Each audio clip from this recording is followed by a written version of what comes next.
First reaction is, firstly, as India, we should not even be worried about his such callous and stupid statements. The fact of the matter is he's making these statements only on one pretext, that is because of the President Trump's support. And I'm quite surprised why President Trump called him for that so-called lunch. And now the central CENTCOM, the chief was retiring, and therefore he was called for the farewell party. Now this is what is happening, that he is pleasing the Americans, and Munir and Pakistan does not realize that the Americans cannot be trusted. They are not any trusted friends of anyone. In Afghanistan, they were fighting together with the NATO and all allied 52 nations. Today, the same Americans, President Trump says, I'll put so much tariffs on Canada.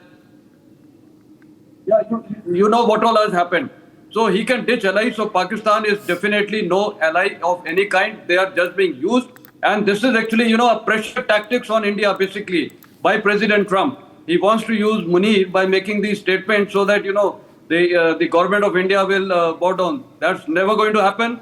India is the most responsible and the most honorable nation. And we will not, bow down to President Trump's wishes and desires. And he's using just this Munir as a trump card against India. That is what his policy is. And Munir should realize, as the ambassador was also explaining, I've served extensively in J&K and Punjab areas.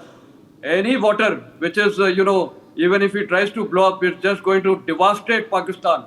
Devastate, I'm using the word. It will be totally flooded. So this is the whole issue. He does not realize. He's just making callous statements to earn cheap popularity amongst his people and some of his so-called, followers.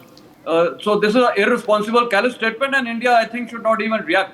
And they know what the Indian capabilities are. This time we have conveyed what we did in this Kirana Hill. We have got the capabilities to even sort out his nuclear. So let him not call this nuclear.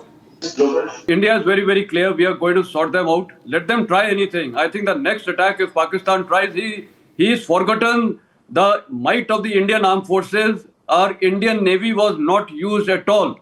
So this time, if he tries any kind of an act, any terrorist act, the whole problem is, his tenure gets over on 29th November. And till date, his extension has not been announced. So I think he's doing more of this, to put pressure on his government over there so that he gets the extension immediately, and then he will try a coup, basically to become a president and dislodge Zardari. So this is his game plan. He's basically getting pumped up in the American soil, and I think India has made a correct statement. From a friendly country is making such a noise, and that too he threatened that he'll wipe off half of the world. I think the international community should take up this issue very, very serious. This kind of clownish, unprofessional statements by an army chief is uncalled for, unprofessional, and I think this should be raised up at the highest levels of the United Nations Security Council. That means he's just trying to show that, nuclear bogey can be played, and therefore he can resort to terrorism. And that is what he has been doing. So this time India has hit hard, very, very hard. We have hit Pakistan, Punjab like hell. We have hit targets up to 300 kilometers in depth. So I told you, Navy was not utilized. So he does not know what is the devastating potential of the Indian armed forces and the entire might of the Indian nation, the whole of nation approach.